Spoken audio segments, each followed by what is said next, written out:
Olá, meus amigos do canal da Aprovação PGE.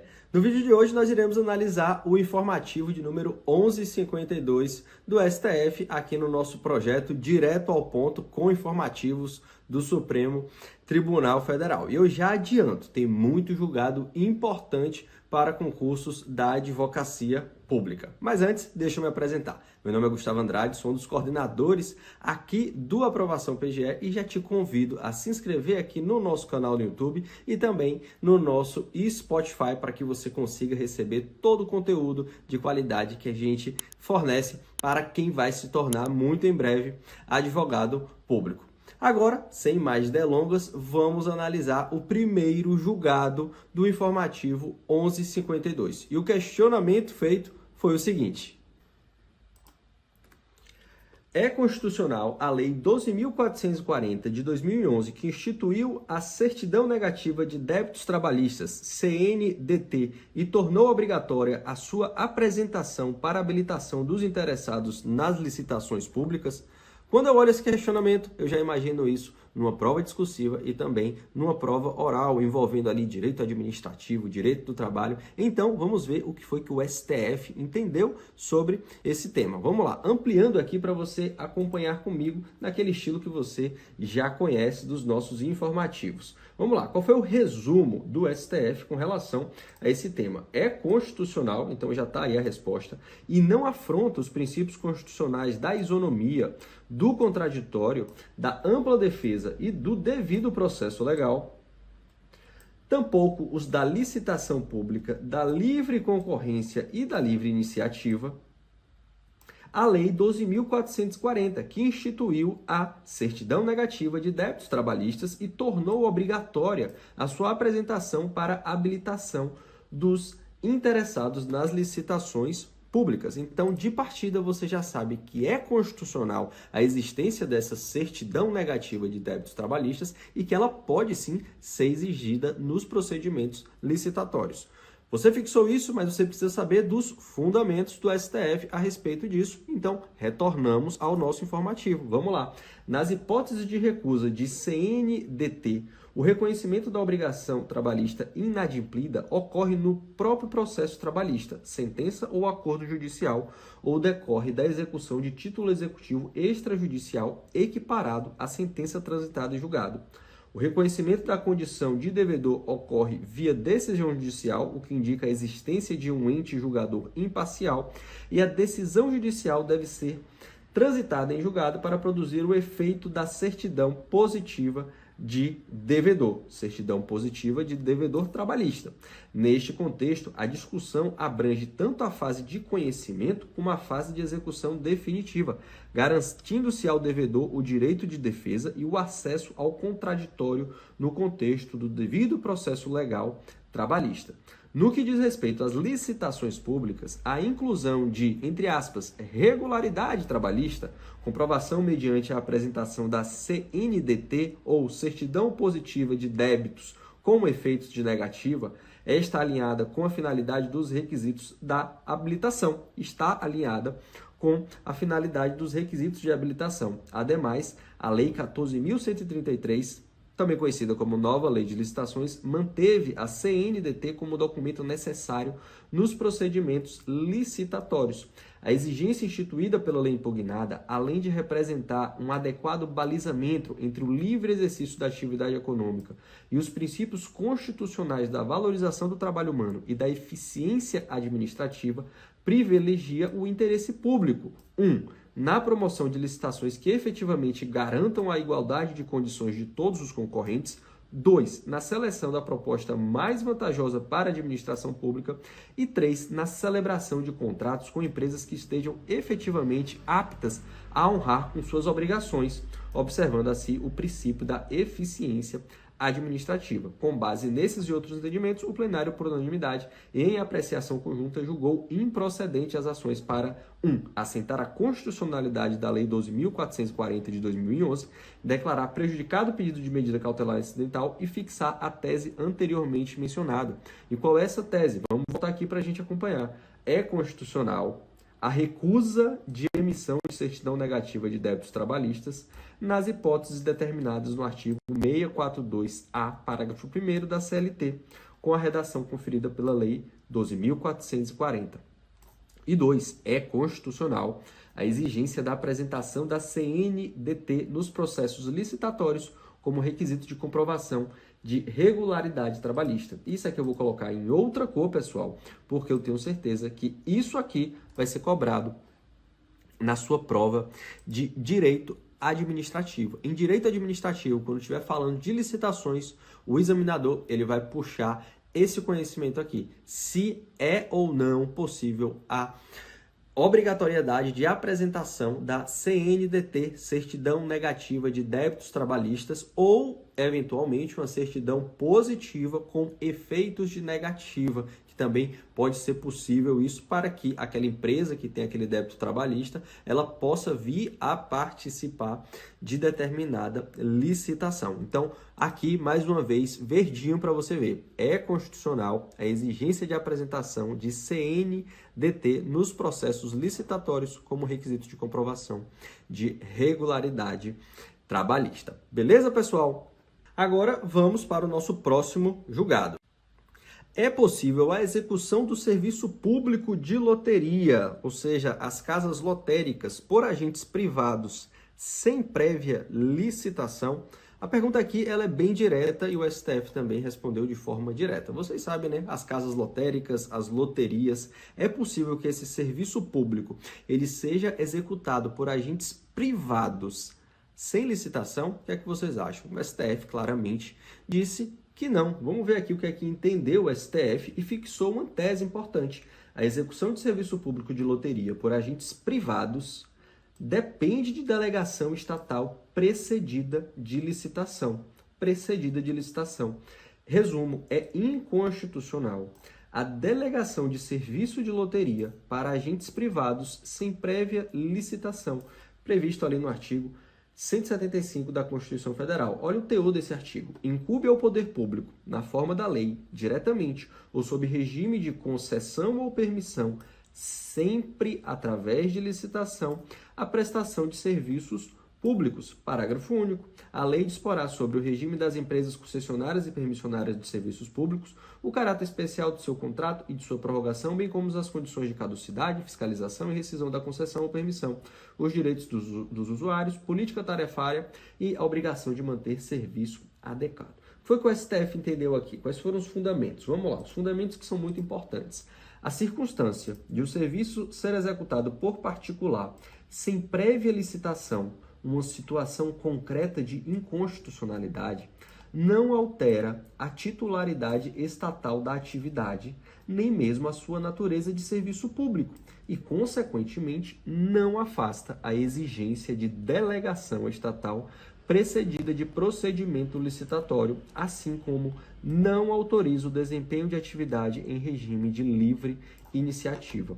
Com base neste entendimento, o plenário, por unanimidade, reconheceu a existência de repercussão geral da questão constitucional suscitada, bem como reafirmou a jurisprudência dominante sobre a matéria, para negar provimento ao extraordinário e fixar a tese anteriormente citada. Então, vamos verificar aqui novamente a tese, porque isso aqui estará na sua prova. A execução do serviço público de loteria por agentes privados depende de delegação estatal precedida de licitação, ok? Então, dando continuidade, a gente vai passar agora para o próximo julgado do informativo número 1152. É possível uma decisão judicial determinar, independentemente do custo, o fornecimento de medicamento registrado na Anvisa, mas não incluso nas listas de dispensão do Sistema Único de Saúde? O que é que o STF entendeu sobre esse tema? E antes da gente analisar, é importante vocês verificarem que os informativos de número 1152 e o pretérito 1151 tratou de questão de fornecimento de medicamento. Então, são informativos que você necessariamente precisa dominar o conteúdo desses julgados. O informativo 1152 traz esse julgado aqui que praticamente fecha, completa todo o entendimento do STF a respeito da questão. Então, vamos verificar aqui o que entendeu o STF no informativo de número número 1152. Presta atenção aqui porque esses julgados relacionados a fornecimento de medicamento têm muitos detalhes. Vamos lá, foi fixada uma tese e, para variar, é uma tese bastante alongada, então vamos começar pelo resumo. Apenas em caráter excepcional e desde que atendidos parâmetros fixados pelo STF, quais parâmetros? Aqueles dos julgados pretéritos.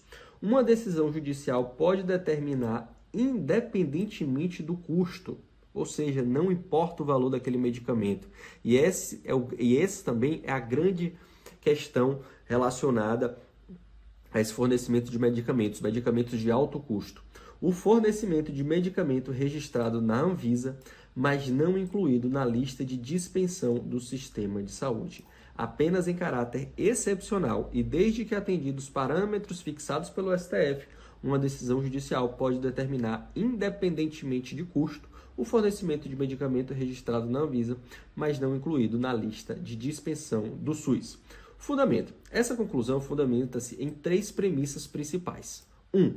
A escassez de recursos e a necessidade de garantir a eficiência das políticas públicas em matéria de saúde. 2. A necessidade de assegurar a igualdade no acesso à saúde. 3. O respeito, a expertise técnica e a medicina baseada em evidências. Neste contexto, deve-se evitar a judicialização excessiva, a qual compromete a organização, eficiência e sustentabilidade do SUS. A concessão de medicamentos por decisão judicial beneficia os litigantes individuais, mas produz efeitos sistêmicos prejudiciais à maioria da população que depende do sistema e afeta os princípios da universalidade e da igualdade no acesso à saúde. Volta aqui comigo. Toda essa linha de argumentação é uma linha de argumentação favorável à fazenda pública. A advocacia pública sempre argumentou isso. Como é que eu posso fornecer um medicamento de altíssimo custo para um único sujeito quando eu tenho uma escassez de valores para dar conta de todo um sistema que vai beneficiar toda a coletividade? Então o STF, nesse julgado, ele toca neste ponto, a questão dos remédios de alto custo. Vamos lá, seguindo aqui. Ademais, os tribunais e juízes devem ser autocontidos, no sentido de estimar e respeitar as análises dos órgãos técnicos, como a Comissão Nacional de Incorporação de Tecnologias no Sistema de Saúde, CONITEC, que possuem competência e conhecimento para decidir acerca da eficácia, da segurança e do custo-efetividade de um medicamento. O que é que ele está querendo dizer aqui? Quando existe um medicamento que foi incluído na lista de medicamentos do SUS, não tem porquê, em tese, o juiz que não tem todo aquele conhecimento técnico-científico do CONITEC vir e falar, não vai ser utilizado esse medicamento, vai ser utilizado o outro medicamento que está sendo solicitado pelo litigante. Beleza? Prosseguindo, com base nesses e outros entendimentos, o plenário, em continuidade de julgamento, vide informativo 969, ao apreciar o tema 6 da repercussão geral, fixou por maioria as teses mencionadas anteriormente. Além disso, determinou a transformação das teses em enunciado sintetizado de súmula vinculante com a seguinte redação: a concessão judicial de medicamento registrado na Anvisa, mas não incorporado às listas de dispensão do Sistema Único de Saúde, deve observar as teses firmadas no julgamento do tema 6 da repercussão geral. E quais são as teses? Vamos lá. A gente volta para fazer uma leitura atenta e devagar dessa tese. Vamos lá. 1. A ausência de inclusão de medicamento nas listas de dispensão do SUS impede, como regra, o fornecimento do fármaco por decisão judicial, independentemente do custo. Ou seja, se está na lista de dispensão, em regra, não pode ser conferido judicialmente. 2. É possível, excepcionalmente, a concessão judicial do medicamento registrado na Anvisa, mas não incorporado às listas de dispensão do SUS, desde que preenchidos cumulativamente, ou seja, todos os requisitos, os seguintes requisitos, cujo ônus probatório incumbe ao autor da ação. Quais são esses requisitos? Vamos lá. A. negativa de fornecimento do medicamento na via administrativa, nos termos do item 4 do tema 1234 de repercussão geral, que nós vimos no informativo passado. B.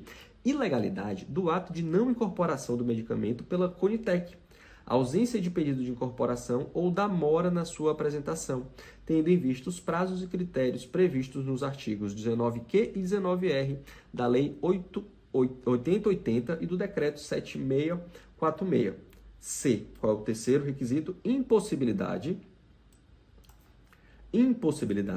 de substituição por outro medicamento constante das listas do SUS e dos protocolos clínicos e diretrizes terapêuticas. D. Comprovação, à luz da medicina baseada em evidências, esse termo aqui vai estar nas próximas provas, da eficácia, acurácia, efetividade e segurança do fármaco, necessariamente respaldadas por evidências científicas de alto nível, ou seja, unicamente ensaios clínicos randomizados e revisão sistemática ou meta-análise. É imprescindibilidade clínica do tratamento, comprovada mediante laudo médico fundamentado, descrevendo inclusive qual tratamento já realizado. E, por fim, F, incapacidade financeira de arcar com o custeio do medicamento. Esses são os 6 requisitos que devem estar configurados, comprovados, e isso é ônus probatório do autor, para que, excepcionalmente, esse medicamento seja liberado, ok? É uma exceção. 3. Sob pena de nulidade da decisão judicial, nos termos do artigo 489, parágrafo 1º, incisos 5 e 6, e artigo 927, inciso 3º, parágrafo 1º, do CPC, o Poder Judiciário, ao apreciar a concessão de medicamentos não incorporados, deverá obrigatoriamente analisar o ato administrativo comissivo ou omissivo de não incorporação pelo Conitec ou da negativa de fornecimento na via administrativa, à luz das circunstâncias do caso concreto e da legislação de regência, especialmente a política pública do SUS, não sendo possível a incursão no mérito administrativo. B. Aferir a presença dos requisitos de dispensão dos medicamentos previstos no item 2 a partir da prévia consulta ao núcleo de apoio técnico ao Poder Judiciário, sempre que disponível na respectiva jurisdição, ou a entes ou pessoas com expertise técnica na área, não podendo fundamentar a sua decisão unicamente em prescrição, relatório ou laudo médico juntado aos autos pelo autor da ação. Ou seja, a decisão do juiz ela não pode se basear única e exclusivamente no laudo técnico trazido pela parte que está querendo aquele medicamento. Ele vai ter que ouvir outras partes, inclusive, que tenham expertise nessa área. Então, por isso que ele fala aqui, ou verificar o NATJUS, ou, se não tiver naquela localidade, se valer de outros experts, ok? No caso de deferimento judicial do fármaco, oficiar aos órgãos competentes para avaliarem a possibilidade de incorporação no âmbito do SUS. E é justamente, fecha o raciocínio. Uma vez que o juiz, depois de fazer todo esse exercício, ele verifica que, excepcionalmente, ele vai conceder o remédio àquele determinado sujeito, ele oficia as autoridades e fala, olha, eu como juiz, nesse caso, verifiquei a situação XYZ e concedi esse remédio. Será que não é o caso do SUS incorporar esse remédio? E aí o SUS vai fazer a sua análise. Como eu falei, pessoal, esse julgado aqui ele é importantíssimo. Eu vou ler aqui novamente o resumo para que vocês fixem bem. Apenas em caráter excepcional e desde que atendidos os parâmetros fixados pelo STF, uma decisão judicial pode determinar, independentemente do custo, o fornecimento de medicamento registrado na Anvisa, mas não incluído nas listas de dispensão do SUS. E na sequência, outro julgado muito importante do STF que consta no informativo de número 1152. É legítima a recusa a tratamento de saúde por motivos religiosos? E o tema, meus amigos, é importantíssimo. Direitos e garantias fundamentais, questão de tratamento de saúde, questão de liberdade religiosa, tudo está aqui nesse julgamento do STF, que aí eu não tenho dúvida. Ele estará na sua prova de concursos da advocacia pública. E se eventualmente você estiver me assistindo aqui e faz concurso para a defensoria, para o Ministério Público, para a magistratura, tenha certeza que também nas suas provas será cobrado. A questão aqui trata de da possibilidade ou não de determinado sujeito, em razão das suas convicções religiosas. Convicções religiosas, que é um direito personalíssimo, individual. Recusar o tratamento médico por parte do Estado. Recusar o tratamento médico. Fala assim, não quero ser tratado por questões de convicções religiosas. Algo que é muito comum nos casos de testemunhas de Jeová. Tem aquela questão da transfusão de sangue, que caso seja feita, estará ali violando as regras da religião.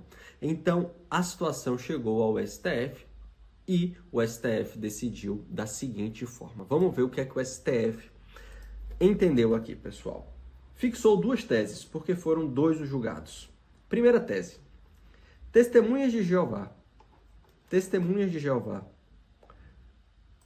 Primeira condicionante. Quando maiores e capazes,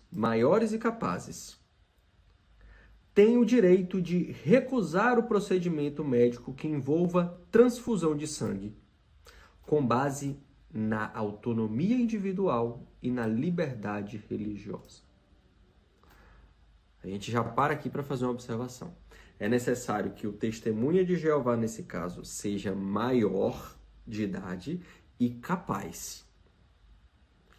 Nesse caso, ele pode se recusar a fazer o tratamento médico quando envolva transfusão de sangue em razão da sua autonomia individual e da sua liberdade religiosa. Como consequência, em respeito ao direito à vida e à saúde, fazem jus aos procedimentos alternativos disponíveis no SUS, podendo, se necessário, recorrer a tratamento fora de seu domicílio. O que é que está querendo dizer aqui nesse item número 2, pessoal? E mais tarde a gente vai ver a fundamentação e fica mais claro para você. Basicamente é o seguinte, eu posso me recusar a fazer um tratamento que envolva transfusão de sangue. Mas isso não significa que o SUS ele não vai me dar um tratamento. Ele vai me dar um tratamento alternativo. Porque é necessário que o Estado respeite a vida. Então ele fala aqui, como consequência, em respeito ao direito à vida e à saúde, fazem jus aos procedimentos alternativos disponíveis no SUS, podendo, se necessário, recorrer a tratamento fora do domicílio. E a outra tese que foi firmada, é permitido, vou botar uma outra cor aqui, é permitido ao paciente, no gozo pleno de sua capacidade civil, recusar-se a submeter a tratamento de saúde por motivos religiosos. A recusa a tratamento de saúde por razões religiosas é condicionada à decisão inequívoca, livre, informada e esclarecida do paciente, inclusive quando veiculado por meio de diretivas antecipadas de vontade. É possível a realização de procedimento médico, disponibilizado a todos pelo Sistema Público de Saúde, com a interdição da realização de transfusão sanguínea ou outra medida excepcional, caso haja viabilidade técnico-científica de sucesso, anuência da equipe médica com a realização e decisão inequívoca, livre, informada e esclarecida do paciente. E qual é o resumo do julgado? Que tem muito cara de prova aqui também. Desde que, atendidas as balizas fixadas pelo STF, é legítima a recusa a tratamento de saúde por motivos religiosos, cabendo ao Estado, em respeito à fé religiosa do paciente, oferecer, no lugar da medida refutada, ou seja, negada em razão do credo, procedimento médico alternativo disponibilizado a todos no SUS. E agora nós vamos aos fundamentos, que vão ser justamente os fundamentos que farão com que essa tese seja fixada na sua memória, na sua cabeça. A liberdade de crença e de culto constitui uma das principais garantias individuais que alcançaram a condição de direito fundamental na Constituição Federal de 1988. O fato do Estado brasileiro ser laico não lhe impõe uma conduta negativa diante da proteção religiosa. Isso é muito importante. O fato do Brasil ser laico, ou seja, não ter uma religião oficial, não significa que ele deva negar o resguardo, a proteção às religiões dos povos que habitam aqui no Brasil. Então, o Estado é laico, mas ele protege o direito à religião, o direito à crença, o direito à fé. São coisas distintas, ok? Cabendo-lhe assegurar a diversidade em sua mais ampla dimensão, incluída a liberdade religiosa, segundo a qual as pessoas vivem de acordo com os ritos e dogmas de sua fé, sem ameaça ou discriminação. A interdição à transfusão de sangue é um dogma religioso para os que professam a crença das testemunhas de Jeová, motivo pelo qual não se pode impor a medida a uma pessoa maior e capaz que, de forma voluntária e consciente, se negue ao tratamento dessa natureza, mesmo quando haja risco para a sua vida, sob pena de ferir a sua crença religiosa e o seu direito de autodeterminação. O que é que está dizendo aqui? Ainda que uma pessoa que seja testemunha de Jeová esteja correndo risco de vida, se ela negar aquela transfusão e ela for maior e capaz, o Estado não pode obrigar a realizar aquela transfusão de sangue, ok? Tem que respeitar a vontade do indivíduo. Neste contexto, a manifestação da vontade pela recusa da transfusão de sangue para que seja considerada válida deve, e aí vem os requisitos, ser manifestada por paciente maior, capaz e em condições de discernimento. E aqui vem aquela grande questão, né? Que aí a casuística, o caso a caso, é que vai definir as cenas dos próximos capítulos. Imagine você, uma testemunha de Jeová, que sofreu um acidente de carro e ele já chega desacordado numa emergência de um hospital.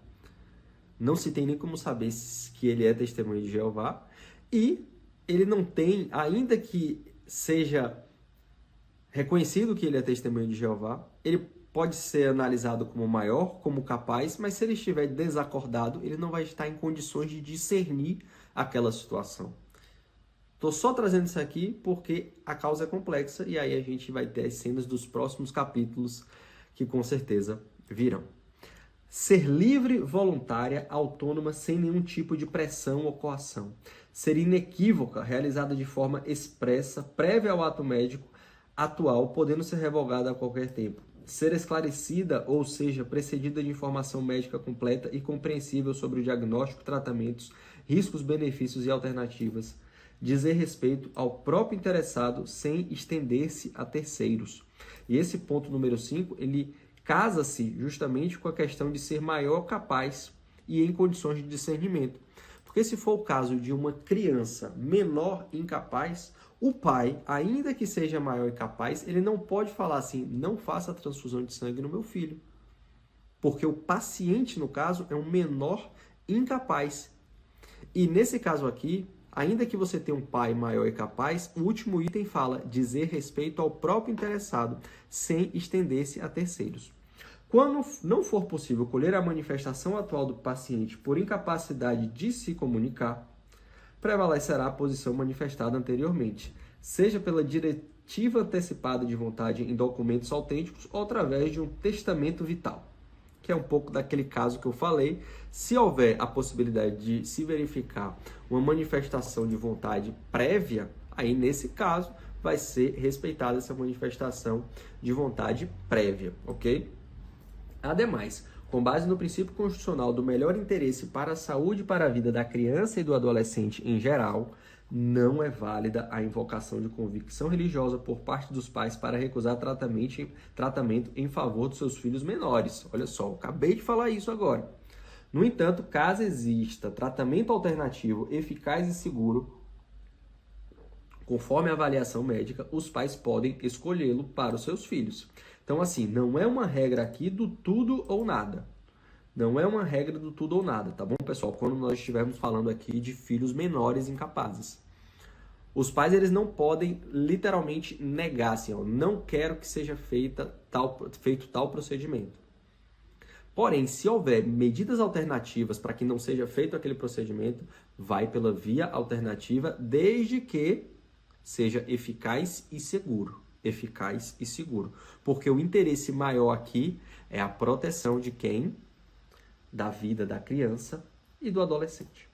Desde que não represente ônus desproporcional, é legítima a imposição ao poder público do custeio do deslocamento e da permanência pelo tempo necessário de paciente hipossuficiente para a realização do procedimento alternativo, desde que não represente ônus desproporcional, compatível com as convicções religiosas em instituição credenciada pelo SUS situada em local diverso do seu domicílio.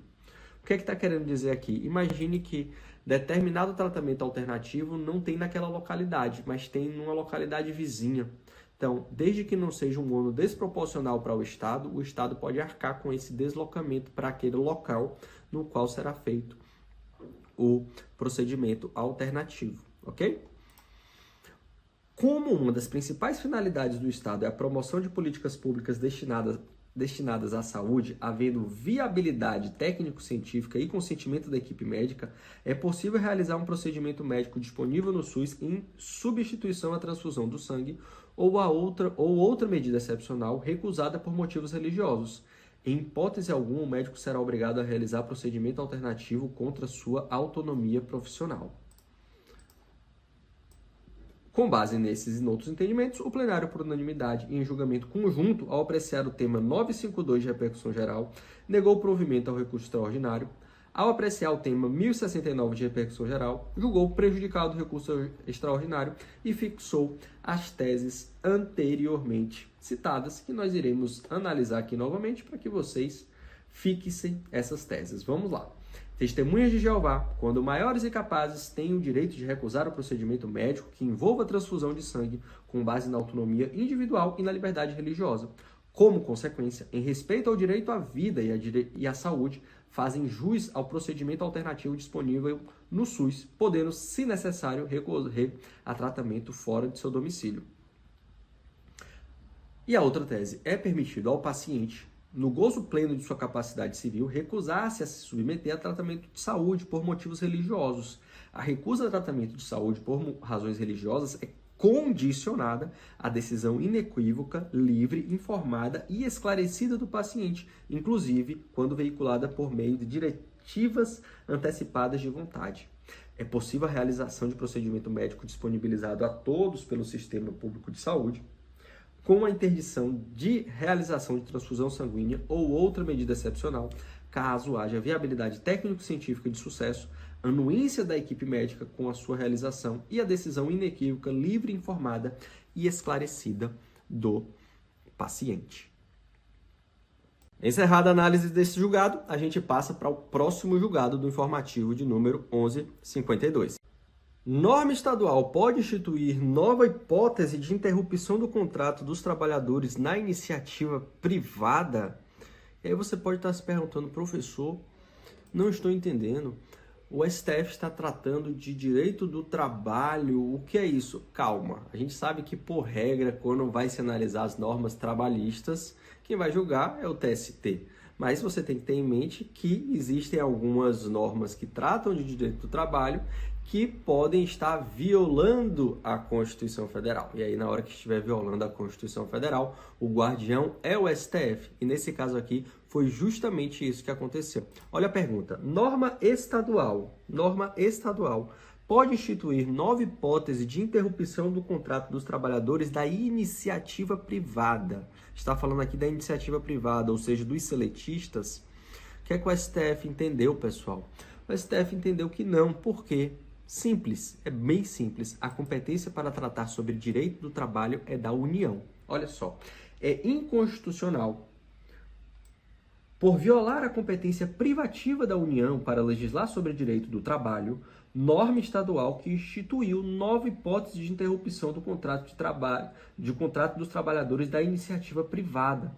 Trabalhadores da iniciativa privada, leia-se seletistas. Porque se fosse interrupção do contrato de trabalho de servidores estatutários, que no caso não seria nenhum contrato, porque não é uma relação contratual, aí sim o Estado poderia tratar. Se o Estado estivesse tratando aqui de normas de servidores estatutários, não haveria problema. Mas olha só, ele está tratando aqui de trabalhadores da iniciativa privada. Vamos lá, fundamento é bem básico, né, pessoal? Isso aqui vocês não podem errar na prova. Conforme a jurisprudência dessa corte, ainda que se trate de questão referente à saúde dos trabalhadores, como por exemplo, a prevenção de doenças e critérios de defesa da saúde, a matéria está abrangida pela competência da União.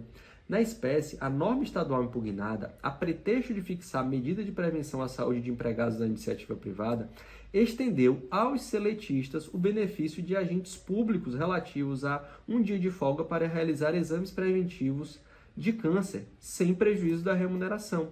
Ocorre que não existe lei complementar autorizando o ente estatal a legislar sobre essa matéria específica. E aqui é importante vocês lembrarem dessa possibilidade, né?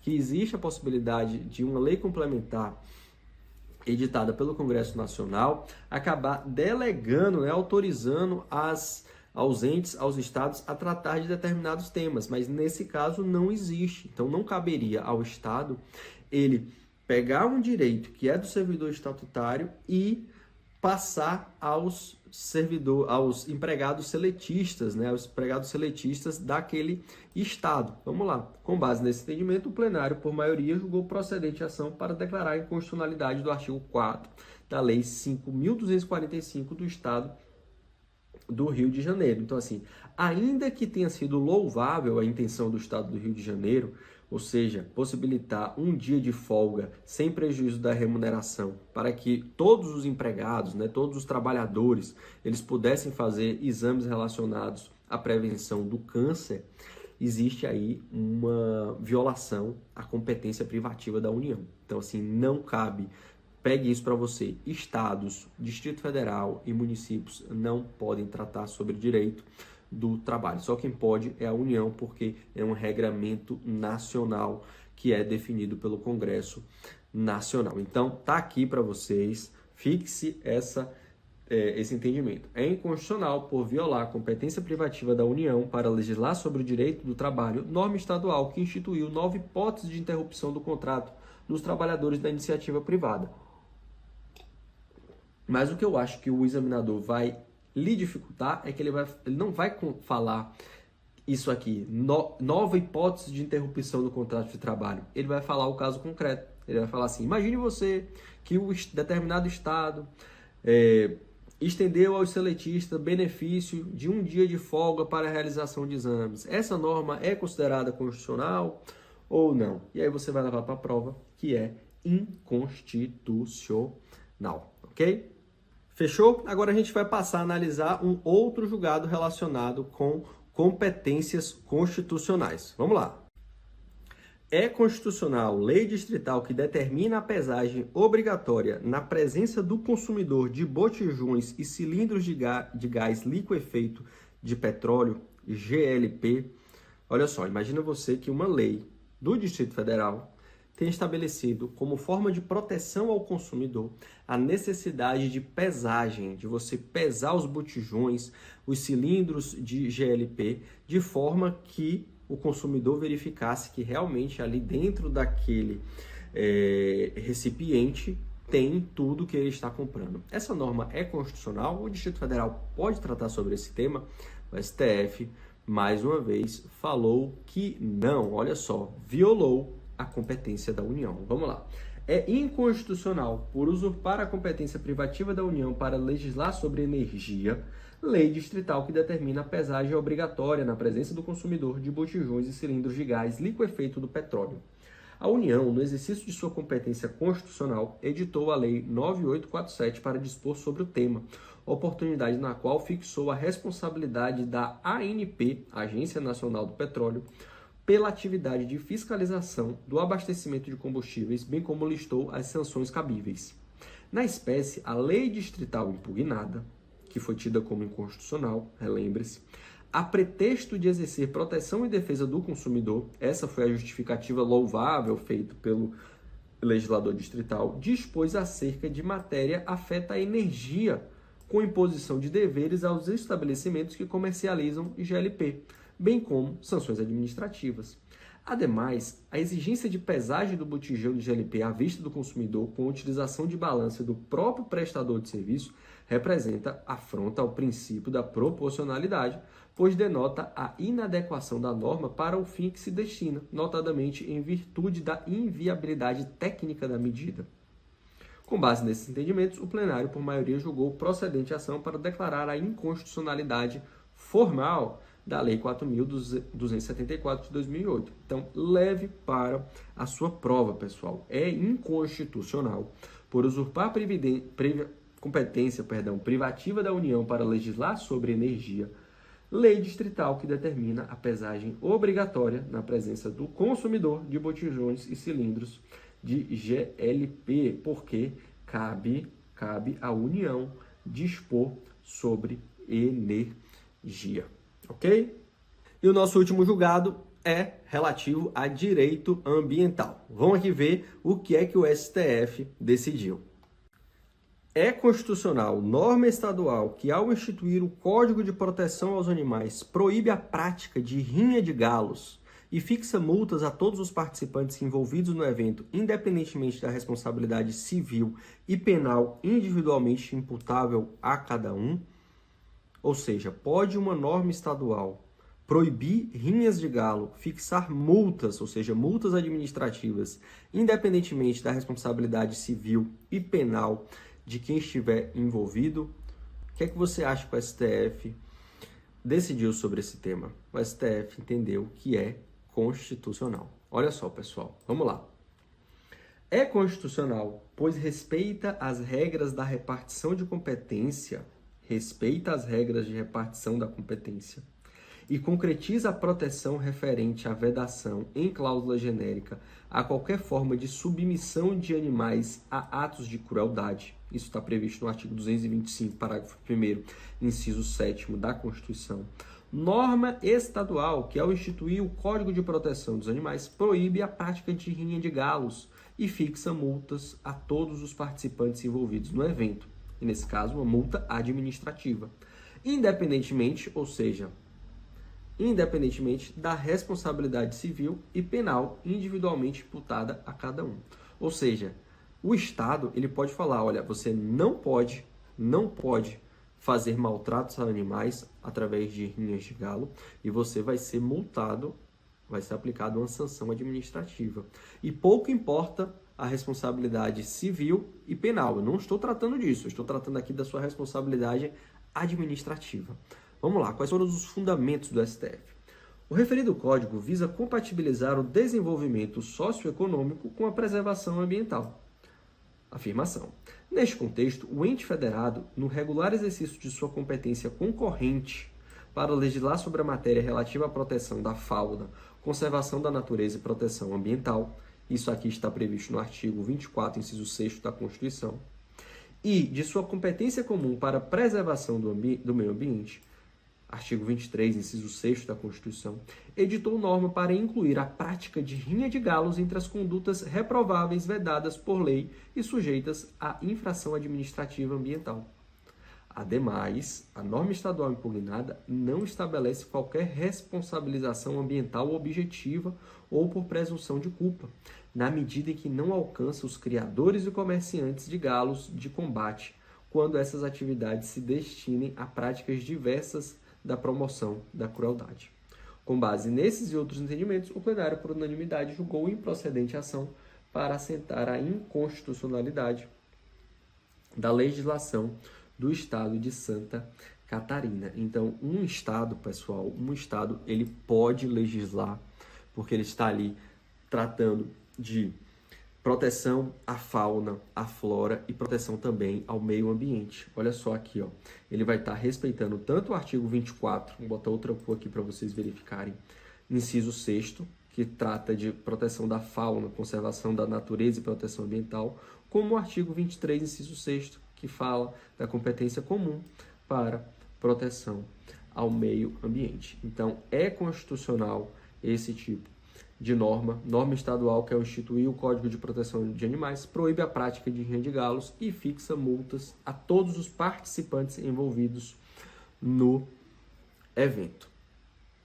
Pessoal, e esse foi o informativo de número 1152 do STF, que eu trouxe aqui direto ao ponto com aquilo que vai ser cobrado nas suas próximas provas de concurso público. Gostou do vídeo? Dá o like, comenta para que a gente possa dialogar e aprender cada vez mais juntos. E olha só, temos mais conteúdos aqui no nosso YouTube para você aproveitar. Então não deixa de se inscrever no nosso canal para que você aproveite tudo que a gente coloca aqui para cada um de vocês. Então, até o próximo informativo do STF.